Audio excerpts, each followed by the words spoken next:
far as the Malkin article, what exactly did it say about Kessel? Like what like did the words come out of his mouth saying that he was unhappy with him being a teammate? Because I feel like that's just speculation, and I'm gonna fucking ask Kessel when I see him.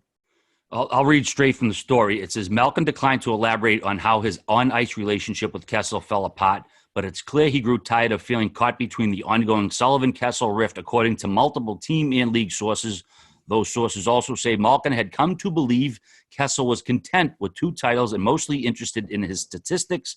Malkin was worried he'd be seen the same way if Kessel remained his winger, which got a little odd. Multiple sources said Malkin requested a trade if Kessel was to return.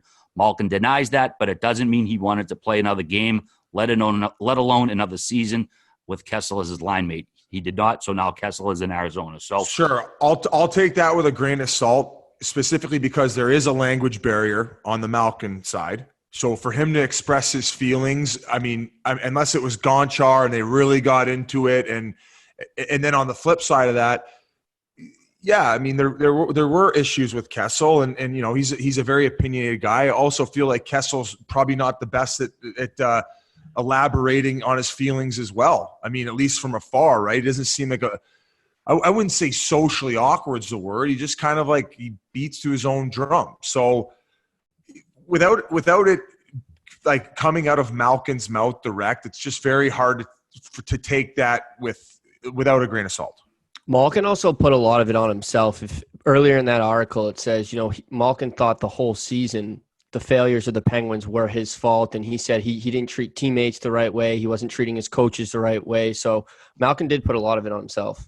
And another thing, too, is I think that Rick Tocchet was a guy that really he was, I wouldn't say a psychologist, but as the assistant coach there in Pittsburgh, there were definitely a lot. There's always bickering. There's always creative conflict when you have that many hockey minds that are that intelligent in one locker room, right? So part of the battle is just managing them all. And Rick Tocchet was a guy that did that there in Pittsburgh. And that's what I feel that they're probably missing a little bit of. Because he was a coach, but he had that respect as a player. And it goes back to the interview that Tocchet had on our podcast where, you know, Malkin kind of talked down to him a little bit because Malkin challenges people. But the minute Malkin kind of crossed the line with Tocchet lost his fucking mind on him. He's like, are you fucking kidding me? He's like, I've accomplished just as much in this league as you. You're not going to fucking talk down to me. And on top of that, he would beat the fucking wheels off him. So Malkin ended up going in and apologizing to him. And then ever since then, they formed a bond, right? So now Malkin saw him as an equal.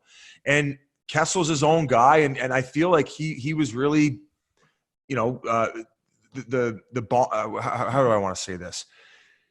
He was kind of the guy who helped juggle that relationship, and he's not there anymore. And now Kessel's here. Couple things. The article is fantastic read. Rob Rossi, I got along with him well there. I think he liked me because I would talk and give him a quote, and I got along well with him. So I know he's close with Gino. First thing I wanted to bring up was my boy EJ Raddick at NHL Network said to me it was like February or March. He said, I don't know whether it's next year or the year after, even the year after that, but I think Malkin has one more monster year.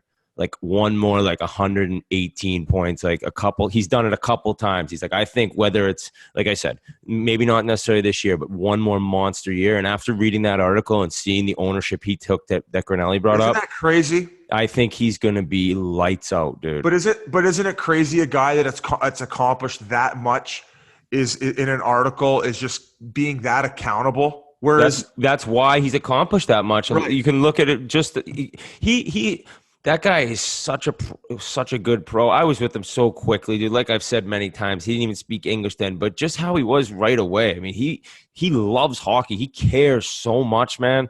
And the fact that you mentioned talking, it's a special skill to have to be able to relate to people in different ways, right? Like you can't talk to everyone the same. Not everyone realizes that or can even change the way they are.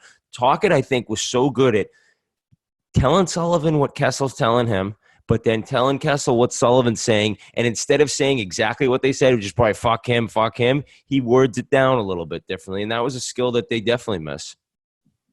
And there was one other note too, and Rossi sources a lot of stuff. Like you just said, he covered you. He's been there for a long time. When the trade talk around Gino come up, he said that Sid, who very rarely gets involved with management shit, said, "No, it's me and Gino." Like basically, like he's not going anywhere. And obviously that Damn, that gives me goosebumps. Well, it's very and Mario's made it pretty clear he wants Sid and Malkin to it's Penguins till they're done. So the one thing about the story is it should be really I don't know, how do I word this correctly? Malkin saying that he didn't say that, you got to take him for his word. I mean, I'd be very surprised if he really did blatantly say trade him. I just can't picture it. Maybe he did. Like I said, I don't really know him that well, but for it to be sources, there's always some skepticism. That's what I mean.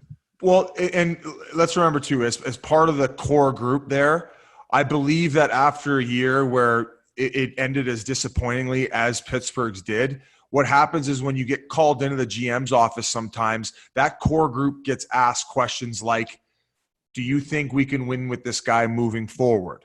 And listen, sometimes guys might be like, hey, that's not my call. Sometimes guys will voice their opinion. So I'm not saying that went down there, but I've heard a lot of that type of shit going down. I've been in a situation where guys have been asked, basically the whole team have been asked about a guy and, whether he should be kept on the team if it's healthy. And guys answered accordingly. So we've spent quite a bit of time on this, RA. I appreciate you letting us kind of get in depth because, I mean, absolutely, man. You guys fucking played with them, That's a big situation. It's just nice giving fans a perception of what might be going on in the locker room based on our perspective. Yeah. I mean, if I was a betting man, I'd say, and given what we know about Gino and his 3 years Super League stuff, that he said fucking Kessel goes or I go. I believe it all. So